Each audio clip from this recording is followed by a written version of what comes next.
الصبح بدا من طلعته. صلاح الدین ایوبی، مسلمانوں پہ ظلم ہوا، فلسطین میں آگ لگی اور پورے فلسطین کی گلیاں خون سے بھر گئیں. ایک دن کے اندر 70,000 مسلمان قتل ہوا. گھوڑوں سے سڑکوں پہ چلا نہیں جاتا تھا، گھوڑے پھسلتے تھے، اتنا خون تھا. اور کچی سڑکیں تھی، اتنا خون تھا. پہلے کچی زمین نے خون پیا، پھر خون اس سے باہر آیا، پھر بھی اتنا 70,000 آدمی قتل ہوا. صلاح الدین ایوبی کون تھے؟ میرے غوث اعظم جیلانی کے مدرسے کے طالب علم تھے. جامعہ نظامیہ مدرسہ، یہ مدرسے ہیں جنہوں نے دین کے مجاہد پیدا کیے، مدارس ہیں جنہوں نے دین کے مجاہد پیدا کر کے پوری دنیا کے اندر پھیلائے ہیں.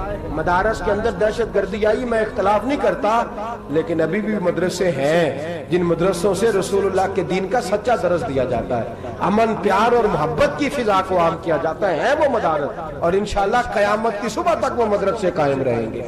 صلاح الدین ایوبی مدرسے کے طالب علم ہے، مدرسے کا، لیکن مدرسہ اس کا تھا جو ساتھ درویش بھی تھا. صلاح الدین ایوبی اکیلا اپنے دوستوں سے کہنے لگا مسلمانوں کی مدد چند سالوں میں نکلو مدد کریں. انہوں نے کہا تیرے نکلنے سے کیا ہوگا؟ کہنے لگا میں نے نہیں نکلنا، میرے اللہ نے میری مدد کرنی ہے، میرے اللہ نے میری اٹھ باندھ کمر کیا ڈرتا ہے، پھر دیکھ خدا کیا کرتا ہے. اور میں مجھے نکلنے دے، اللہ میری مدد کرے گا. تھوڑا تھوڑا کر کے فوج جمع کی، کوشش کی. چند سالوں کے بعد اسی جگہ جہاں مسلمانوں کا خون بہا تھا، اللہ نے اسلام کا جھنڈا پھر سے بلند کر دیا. صلاح الدین ایوبی فاتح بن کے مسجد اقصیٰ کے دروازے پہ کھڑا ہے. چند سال گزرے، عیسائیوں کا اپنا وہ ظلم ابھی یاد ہے، اور عیسائی سارے لیڈر کہتے ہیں تیاری کر لو، اب ہمارے بچے کاٹے جائیں گے، عورتیں بیوہ ہوں گی، گردنیں کٹیں گی، اب دیکھنا جتنا خون ہم نے بہایا تھا مسلمان اس سے دگنا بہائیں گے. صلاح الدین ایوبی گھوڑے پہ کھڑے ہیں اور پوچھتے ہیں او عیسائیوں بتاؤ تمہارے ساتھ کیا کروں؟ گردنیں جھک گئیں، جواب کوئی بھی نہیں. تم نے 70,000 مسلمان ایک دن میں مارا تھا، بولو تمہارے ساتھ کیا کروں؟ تم نے ایک دن میں مسلمان یوں کاٹے جیسے گاجر مولی کاٹی جاتی ہے، بولو کیا کروں؟ عیسائی کہنے لگے ہمیں اپنے ظلم یاد ہے، تشدد یاد ہے، بربریت یاد ہے، تو بہتر جانتا ہے تو نے کیا کرنا ہے. صلاح الدین ایوبی گھوڑے پہ فاتح کھڑا ہے، آنکھوں میں آنسو آئے، تڑپ کے رویا. کہنے لگا میں تمہارے ساتھ وہی سلوک کروں گا جو میرے مصطفیٰ نے قریش مکہ کے ساتھ فرمایا تھا. لا تصریب علیک، جاؤ تم پر کوئی زیادتی، جاؤ تم آزاد ہو. اس نے کہا تو کر کیا رہا ہے؟ کہنے لگا میں کیا کروں، میں اس محمد کا ماننے والا ہوں جس نے معاف کرنا سکھایا ہے صلی اللہ علیہ وسلم. میرے پیروں میں زنجیر ہے رسول اللہ کی غلامی کی، جاؤ تم آزاد ہو. اس نے کہا تم آزاد ہو. لوگوں نے کلمہ پڑھنا شروع کر دیا، اشہد ان لا الہ الا اللہ واشہد ان محمدن عبدہ. سارے قبیلے کے کچھ نہ کچھ لوگ مسلمان، ایک قبیلہ رہ گیا مسلمان نہیں ہوتا. صلاح الدین ایوبی اپنے خیمے میں بیٹھے ہیں تو ایک بی بی آ گئی، اس قبیلے کا کوئی شخص مسلمان نہیں ہوتا. بی بی آئی، آگے کہنے لگی میرے 4 بیٹے جنگ میں کھو گئے، چھوٹے چھوٹے بچے جنگ میں کھو گئے، مل نہیں رہے، فوجیوں کو حکم دے مجھے میرے بچے تلاش کر کے دیں. صلاح الدین ایوبی نے جھٹ پٹ سر پہ امامہ باندھا، نیزہ پکڑا، سینے بند باندھا، اپنے جبے کو سمیٹا اور باہر. کہنے لگی تو کدھر جا رہا ہے؟ کہنے لگا میں خود تیرے بچے تلاش کر کے دوں گا.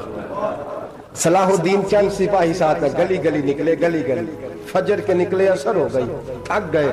2 نمازیں صحرا میں پڑھی، جنگل کے اندر پہنچے تو ایک کونے میں 4 بچے ایک جگہ ڈرے اور سہمے ہوئے بیٹھے ملے. صلاح الدین ایوبی اٹھا کے لائے، ماں کو کہنے لگے تیرے بچے ہیں.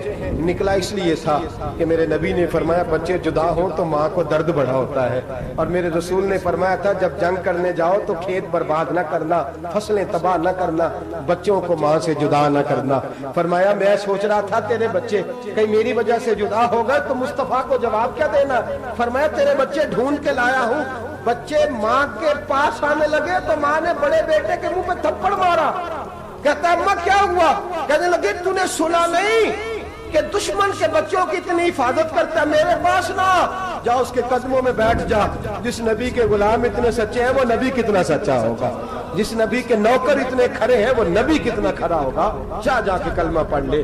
مسلمانوں کی نا ایک تعداد لڑتے دور چلے گئی. تاتاریوں نے قید کر لیا. 4 مسلمان تھے, تبلیغ کرنے گئے, جنگ کرنے گئے, جہاد کرتے کرتے کافروں سے لڑتے تاتاری قوم میں چلے گئے. وہاں قید کر لیے گئے تو سزائے موت کا حکم ہوا. 4 بزرگ تھے.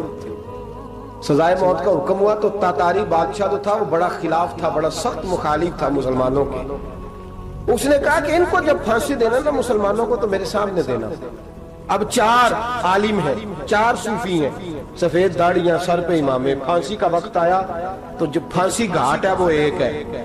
چاروں کو اکٹھے پھانسی نہیں ہو سکتی. ایک کو کہا کہ ایک ایک کر کے ان کو پھانسی دو.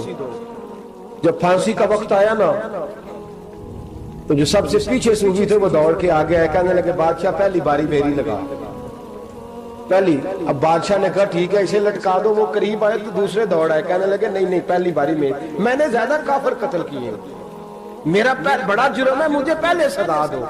ان کو پھانسی دینے لگے تو تیسرے آ گئے, کہنے لگے نہیں یہ تو میرا قتل کرتا تھا, رستے میں بتایا کرتا تھا, ڈھونڈ کے میں بتلاتا تھا کہ یہاں زیادہ تعداد ہے, مجھے پہلے پھانسی دو.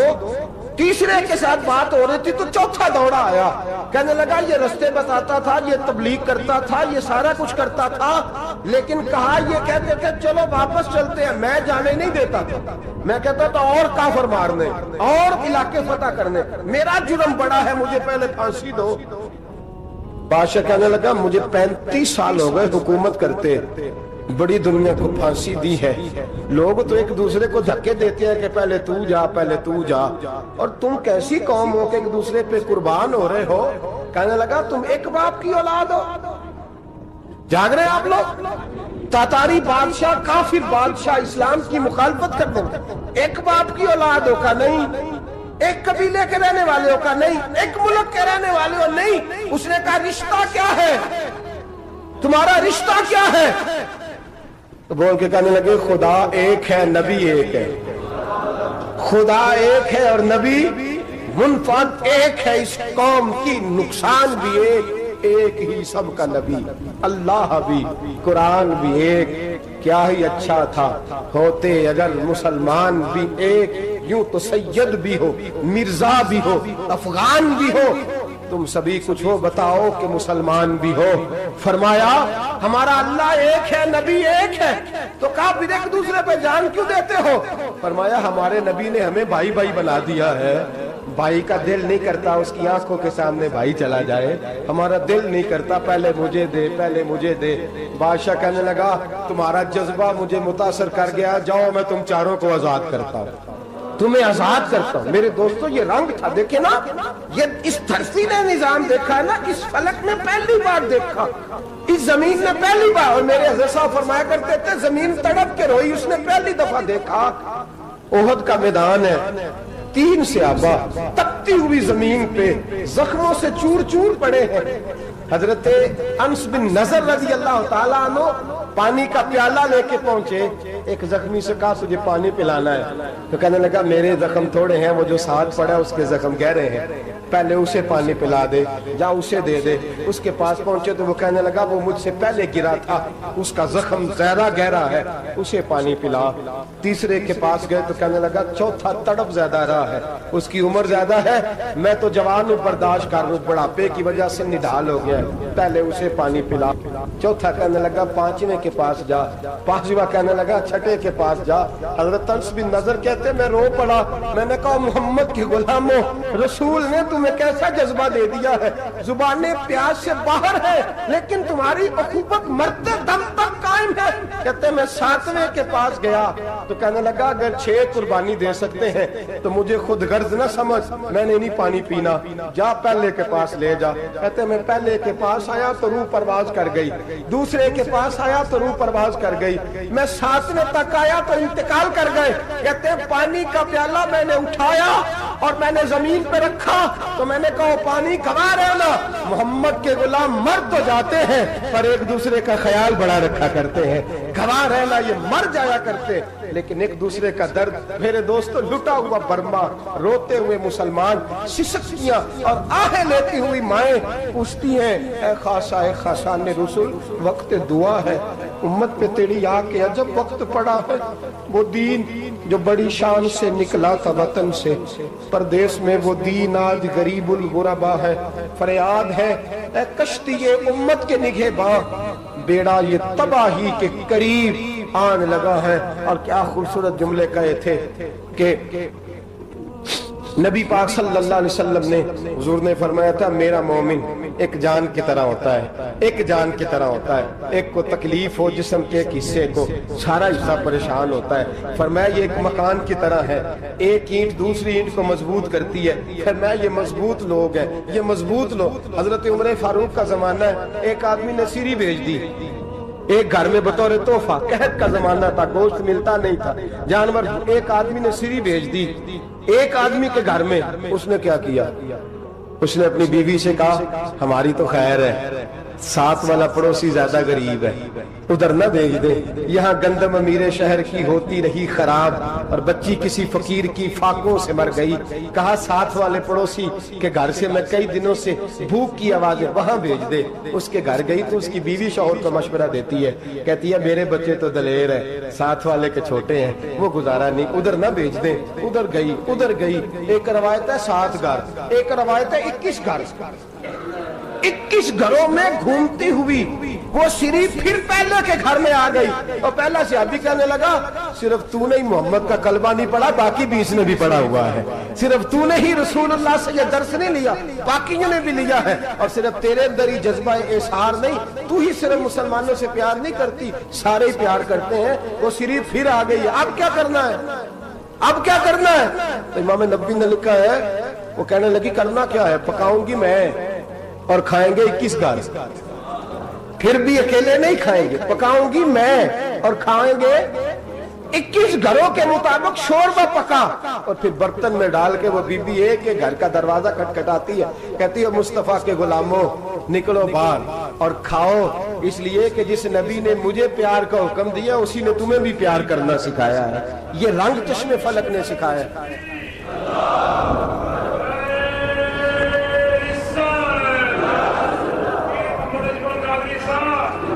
آپ کی بڑی مہربانی، زندہ باد وہی ہے جس کو اللہ رسول زندہ باد فرمائے، بڑی مہربانی، اللہ جزا دے۔ بنو قریظہ اور بنو نذیر 2 محلے تھے یہودیوں کے۔ یہودیوں نے بڑی عہد شکنی کی تو نبی پاک صلی اللہ علیہ وسلم نے ان کو بے دخل کر دیا، مدینے سے نکال دیا، مدینہ منورہ سے۔ یہودی نکل گئے مدینہ طیبہ سے، تو جب وہ نکل کے جا رہے تھے تو ان کے مکان، ان کے باغ، ان کی جائیدادیں بچ گئیں۔ نبی پاک علیہ السلام نے انصار مدینہ کو پہلے بلایا، جاگ رہے ہیں نا آپ لوگ؟ پیسے آتے کسی کو برے لگتے ہیں، اب تو یہ بھی حلال حرام کی تمیز بھی اٹھتی جا رہی ہے۔ جائیداد، باغ، مال، علاقہ خالی ہوا ہے، وہ چلے گئے اور لوگ تو ڈھونڈتے پھرتے ہیں۔ اللہ خیر فرمائے، شاملہ جگہ ملتی نہیں اب شہروں میں، وہ کس کس نے نام کرا لیا، کدھر گئی ہے کوئی خبر ہی نہیں، خالی جگہ پڑی ہے۔ میرے نبی پاک علیہ السلام نے پہلے انصار مدینہ کو بلایا، حضور نے فرمایا انصاریوں بہت بڑی جائیدادیں یہودیوں کی، بنو نذیر اور بنو قریظہ محلے خالی ہو گئے، میرا دل کرتا ہے وہ تمہیں دے دوں، اس لیے کہ تم نے اپنے مہاجر بھائیوں کے ساتھ بڑا تعاون کیا، جائیدادیں تم نے دے دی ہیں، مکانات دے دیے ہیں، بڑا کچھ تم نے دیا ہے، میرا دل کرتا ہے وہ تمہارے نام کر دوں۔ تو انصار مدینہ کیا کہنے لگے یا رسول اللہ دے تو ہم نے دیا ہے پر وہ بیچارے جھچکتے ہی رہتے ہیں، وہ جھچکتے ہی رہتے ہیں، کھول کے ہماری چیزیں استعمال نہیں کرتے۔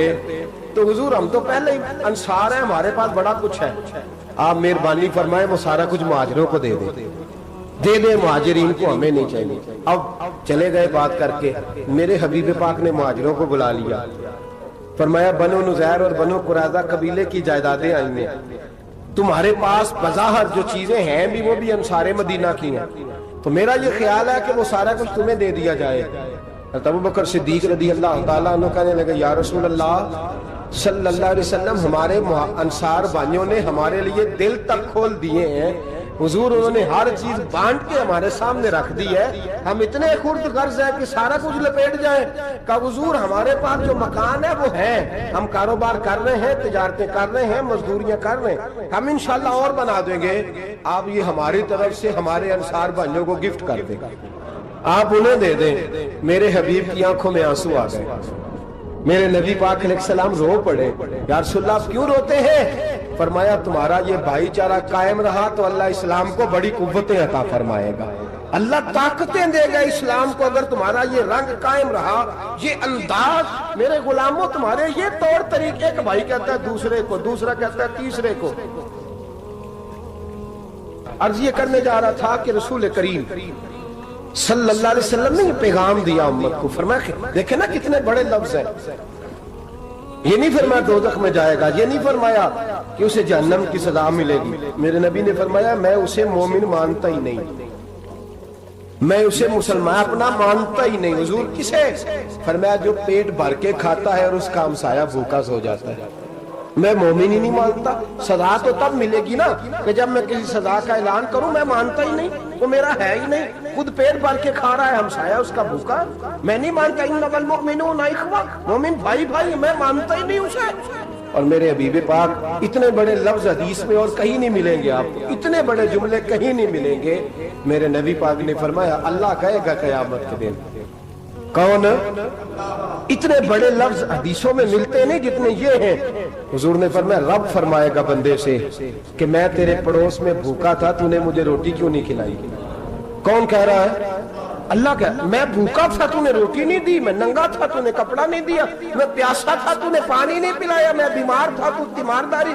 یا اللہ نہ تو کھاتا ہے، نہ پیتا ہے، نہ کپڑا پہنتا ہے، نہ تو بیمار ہوتا ہے. لا تاخذہ سنۃ ولا نوم، تجھے بیماری آتی نہیں، اونگ نیند نہیں آتی. میرے مالک تو میرے پڑوس میں تھا. حضور فرماتے ہیں رب فرمائے گا وہ جو بندہ تیرے پڑوس میں بھوکا تھا تو بندہ تو میرا ہی تھا نا. وہ جو بندہ تیرے پڑوس میں ننگا تھا تو بندہ تو میرا ہی تھا نا. وہ جو تیرے پڑوس میں پیاسا تڑپتا رہا تو وہ میرا ہی بندہ تھا. تو دوائی لینے جائے تو بڑے اسپتال میں اور اس بیچارے کو 20 روپے پرچی کے بھی میسر نہ آئے تو میرا ہی بندہ تھا. میرے دوست خیال کر اور یاد رکھ یہ جو ہمسائے ممالک میں ظلم ہوتے ہیں، زیادتیاں ہوتی ہیں. ہمارے گھر کا پنکھا اچھا چلتا ہے، ہم جلوس اس وقت نکالتے ہیں جب ہماری لائٹ بند ہوتی ہے. ہم جلوس اس وقت نکالتے ہیں جب ہمارا ایسا جو ہمیں تنگ کرتا ہے. ہم اس وقت درد محسوس کرتے ہیں جب ہمارے گھر تک آگ آ جاتی ہے. یہ جو باہر آگ جل رہی ہے یہ تیرے گھر بھی آ سکتی ہے. یہ جو باہر فساد ہو رہا ہے یہ تیرے دروازے تک آ سکتا ہے. میرے رسول پاک نے ایک جان، مسلمان کو ایک جان قرار دیا. مجھے بتائیے انگلی کو کٹ لگ جائے، مسلمان ایک جان ہے نا، انگلی کو لگ جائے کٹ، دماغ کہتا ہے میں نے نہیں سوچنا اس کے بارے میں نے اس کے درد کو محسوس ہی نہیں کرنا. انگلی کی درد ہے، انگلی جانے اس کا کام جانے. ایسے ہی ہوتا ہے نا. بولے پیروں سے کہتے ہیں، انگلی کہتی ہے چل ڈاکٹر کے پاس، پیر کہتے ہیں نہیں میں نے نہیں جانا. انگلی کا کام ہے انگلی جائے. ایسے ہی ہے نا. دل سے کہتے ہیں تو تڑپ تھوڑا سا، انگلی کو درد ہے، کہتے میں کو تڑپوں، انگلی کا معاملہ انگلی جانے اس کا کام جانے. ٹیلی فون کرنا ہے ڈاکٹر صاحب کا پتہ کرنا ہے تو کان کہتے ہیں میں نے نہیں بات سننی ڈاکٹر صاحب کی، زبان کہتے ہیں میں نے نہیں بولنا، انگلی جانے. ایسا ہوتا ہے. پیر احتجاج کرتے کہ میں نے ڈاکٹر کے پاس، میں کچھ چکر کھاتا پھروں ڈاکٹر کی دکان کی، انگلی کو درد ہے انگلی جانے. ایسا ہوتا ہے بھئی. میرے رسول پاک نے فرمایا مسلمان ایک جان ہے. تو درد برما کے مسلمانوں کو ہو رہا ہے تو پاکستانی کہہ رہے ہیں کوئی بات نہیں وہ جانے ان کا کام جانے. ایک جان ہے نا. درد ہونا چاہیے، تکلیف ہونا چاہیے. پھٹے پہ باتیں ہوتی ہیں اس موضوع پہ، اسمبلی پہ گفتگو ہوئی ہے اس موضوع پہ، آپ کی صوبائی اسمبلیاں اس موضوع پہ بولی ہیں، آپ کے کونسل اس موضوع پہ بولے. ہم تو اپنی اپنی سیاستیں، اپنے اپنے تماشے، اپنے اپنے چکروں میں لگے ہوئے. وہ دریا کے اندر سسکتے مسلمان، بنگالی کہتے ہیں ہمارے نہیں، برمی کہتے ہیں ہمارے نہیں، پاکستانی کہتے ہیں ہمارے نہیں، ترکی کہتے ہیں وہ کس کے ہیں؟ وہ کس کے ہیں؟ وہ اللہ کے بندے ہیں، محمد عربی کے غلام ہیں صلی اللہ علیہ وسلم. لیکن میرے دوستو کیا ہمیں کیا غرض ہے؟ وہ جانے ان کا کام جانے. یہ جب تیرے پیروں تک آگ آئے گی پھر تجھے پتا چلے گا یہ بڑی سخت آگ ہے. آج جس کافر نے برما پر عرصہ دراز تنگ کیا ہے، مسلمان تھوڑے تھوڑے مفاد لینے کی خاطر نا، بنو عباس اور بنو امیہ کی جنگ چل رہی تھی. بنو عباس جو تھے وہ غالب آ گئے، بنو امیہ جو تھے ان کی حکومت ختم ہو گئی. تو عیسائیوں نے بنو امیہ سے کہا کہ ہم تمہارے ساتھ تعاون کرتے ہیں، ہم تمہارے ساتھ تعاون کرتے ہیں اور بنو عباس پہ غلبہ پا کے تمہیں حکومت دلاتے ہیں. بنو امیہ بڑی جدوجہد کر رہے تھے بادشاہی کے لیے، لیکن انہوں نے کہا کہ ہم لڑ رہے ہیں، کوشش کر رہے ہیں، لیکن ہمیں کسی کافر کی مدد کی ضرورت نہیں. ہم جتنا مرضی لڑیں لیکن کافروں کے ہاتھوں بنو عباس کو مروانے کو ہم تیار نہیں ہیں. میں خبردار، تمہارا آپس کا معاملہ ہے، ہم خود نمٹ لیں گے. تمہیں اجازت نہیں دیتے تم اندر کودو اور کود کر کے تم فسادات پیدا کرو اور مسلمانوں کے اندر تقسیم کرو. میرے دوستو، مسلمان کو سوچنا چاہیے، سوچ بڑی رکھنی چاہیے. گھر کی جنگ سے نکل آ، اب بہو ساس کے جھگڑے سے باہر آ جا، اب محلے کی سیاست چھوڑ کے باہر کا سوچ. اب اسلام کو تیری حاجت ہے. اب پوری دنیا جب مسلمان کو دیکھے نا، فیس بک یوز ہوتی ہے، اس پہ نوجوان جب اسلام کی بات کرنے لگے گا، اس پر جب بڑا اسلام کی بات کرنے لگے گا، پوری دنیا میں پیغام جائے گا کہ مسلمان اب جاگنے لگا ہے، مسلم خوابیدہ بیدار ہونے لگا ہے. اب اس کی آنکھیں کھلنے لگی ہیں. اب یہ اپنے مذہب کی بات کرتا ہے. اب یہ اپنے ملک سے، صوبے سے، برادری سے نکل کر بولتا ہے. اب یہ کہتا ہے کہ بازو تیرا توحید کی قوت سے قوی ہے، اسلام تیرا دیش ہے، تو مصطفی ہے. اب یہ بڑی سوچ رکھتا ہے، اب یہ عالمی بات کرتا ہے. میرے دوستو، ہمارا تو حال یہ ہے. امام اعظم ابو حنیفہ کا فتویٰ ہے، آپ فرماتے ہیں جو مولوی عالمی حالات سے باخبر نہ ہو وہ جمعے کی تقریر نہ کرے، وہ مسلمانوں کی رہنمائی نہیں کر سکتا. عالمی حالات سے جو خبردار نہ ہو، تو جس کو چھٹی ہو جائے، تو نے ختم نہیں پڑھا، دوڑ جا مسجد سے. تو ختم نہیں پڑھتا، ہمارے تجھے پتہ ہی نہیں تو کہاں رہتا ہے، بھاگ جا. وہ عالمی حالات پہ بات کرے گا، کیونکہ بیچارے کو تو پتہ ہے میری سویرے چھٹی ہو جانی. سیاست کا لفظ چھیڑا نہیں تو میں گیا نہیں. یاد رکھے، وہ جو بیداری ہے، وہ جو اعلیٰ ظرفی ہے، وہ جو بڑی سوچ ہے، وہ جو ملت کی سوچ ہے، وہ جو قومیت کی سوچ ہے، وہ جو آگے بڑھنے کا زاویہ ہے، وہ تو اندر. اقبال کہتے ہیں گلا تو گھونٹ دیا اہل مدرسہ نے تیرا، گلا تو گھونٹ دیا اہل مدرسہ نے تیرا. تجھے تو مدرسے والوں نے پلیٹ پکڑا دیا ہے کہ جا سویرے لنگر کٹھا کر کے لا اور دوپہر کو روٹیاں مانگ کے لا اور دیکھ آج مرا کون ہے، ختم کس کا پڑھنا ہے. تو گلا تو گھونٹ دیا اہل مدرسہ نے تیرا، اب کہاں سے آئے گی صدا لا الہ الا اللہ. تو گھونٹ دیا تیرا گلا، تو کیسے بڑی بات کرے گا؟ بڑی بات کے لیے بڑی سوچ چاہیے، بڑی تگودو چاہیے، بڑی کوشش چاہیے، بڑا حوصلہ چاہیے. مسلمان چھوٹی چھوٹی لڑائی میں، چھوٹی چھوٹی جنگ میں، ایک دکاندار دوسرے دکاندار سے لڑ رہا ہے، گلی والا دوسری گلی والی سے لڑ رہا ہے، محلے والا محلوں پہ اعتراض. ایک شہر میں رہنے والے میں نے دوسرے محلے پہ اعتراض کرتے دیکھے. یقین کریں، ایک شہر میں رہنے والے، علاقے میں بسنے والے کہتے ہیں بھائی توبہ ہے اس محلے تو اللہ ہی بچائے. لا حول ولا قوت. وہ جو تقسیم در تقسیم کی سوچ ہے، اس نے چھوٹے چھوٹے ٹکڑوں میں مسلمانوں کو بانٹ دیا ہے. چھوٹی چھوٹی تقسیم ہے، چھوٹا چھوٹا ہمارا مزاج ہے، چھوٹی سوچ ہے. بڑی سوچ کی بات سنیے. صلاح الدین ایوبی، جاگ رہے ہیں نا آپ لوگ؟ تو آخنا حضرت صاحب ایڈی وڈی گل چھیڑ چھڑی ہے، یہ مطلب ہی کون نہیں. کنے برما جانا ہے تو کنے مدد کرنی ہے. میں تو بھائی فریضہ سر انجام دے رہا ہوں. میرے نبی نے فرمایا برائی کو یا ہاتھ سے بدل، ہاتھ سے نہیں بدل سکتا تو زبان سے تو بولنا. تو میں معذور ہوں، کمزور آدمی ہوں، ہاتھ سے بدلنے کی طاقت نہیں رکھتا، تو دوسرے درجے پہ تو مجھے عمل کرنے دو نا. اثر کرے نہ کرے سن تو لے میری فریاد، نہیں ہے داد کا طالب یہ بندہ آزاد. رونے تو دو، تڑپنے تو دو، آہیں تو بہانے دو، سسکیاں تو لینے دو، مار کھائیے تو تڑپنے تو دو. وہ قرآن پاک برما میں پابندی لگی ہے تو میں یہاں سوچنے لگا ہوں کہ وہاں تو پابندی لگی ہے، یہاں پہلے لوگ کوئی نہیں پڑھی. معاذ اللہ تعالیٰ حالات دن پہ دن مسلمانوں کے لیے ایک ایک کر کے. افغانستان میں جو آگ لگی تھی، پھر وہ عراق میں بھی لگی، پھر وہ لیبیا میں بھی لگی، پھر وہ مصر میں بھی لگی، پھر وہ یمن میں بھی لگی. سعودی عرب میں دھماکے ہوئے، میرا دل تڑپا ہے، مجھے پریشانی ہوئی. میں بچے 5 تھے، میں بڑا ڈسٹرب ہوا. میں نے کہا یار یہ ہمارا سب کا اجماعی عقیدت کا مرکز ہے. ہم کم از کم 1000 اختلاف کے باوجود کہا کرتے تھے کہ عرب میں امن ہے، یار وہاں سکون ہے، وہاں دکانیں کھلی چھوڑ کے لوگ چلے جاتے ہیں. وہاں بھی فساد ہونے لگا، وہاں بھی آگ بڑھ گئی ہے. لیکن ہم صرف چھوٹی چھوٹی کر کے جب آگ بجھانے کی کوشش کریں گے، اس وقت آگ نہیں بجھے گی. جب ہر آدمی اپنے پیالے میں پانی لے کے آئے گا، ہر شخص اپنے گھر کی نل چلائے گا، ہر شخص نلکا چلائے گا اور پانی نکال کے یہ آگ بجھائے گا، تب یہ آگ بجھے گی. ہر آدمی کو کردار، سوچ بڑی کرے، نظریہ بڑا کرے، ملت کی بات کرے، مسلمان ہو کے سوچے، مسلمان ہو کے سوچے. خدا را نکلے یہ گھر کے جھگڑوں سے، تھوڑی دیر کے لیے اپنے آپ کو بڑا کرے، بڑی سوچ آپ بنائیں. جب دوستیاں لگائیں، یارانے لگائیں، کہ چھوٹے موٹے حساب سے بچیں. بابا بلے شاہ صاحب فرماتے کورے ورک کتاب نہیں ہوندے، ਕੋਰੇ ਵਰਗ ਕਿਤਾਬ ਨਹੀਂ ਹੁੰਦੇ, ਪੱਥਰ ਦਿਲ ਗੁਲਾਬ ਨਹੀਂ ਹੁੰਦੇ। ਉਹ ਬੁੱਲਿਆ ਯਾਰੀ ਸੋਚ ਕੇ ਲਾਈ, ਯਾਰਾਂ ਨਾਲ ਹਿਸਾਬ ਨਹੀਂ ਹੁੰਦੇ।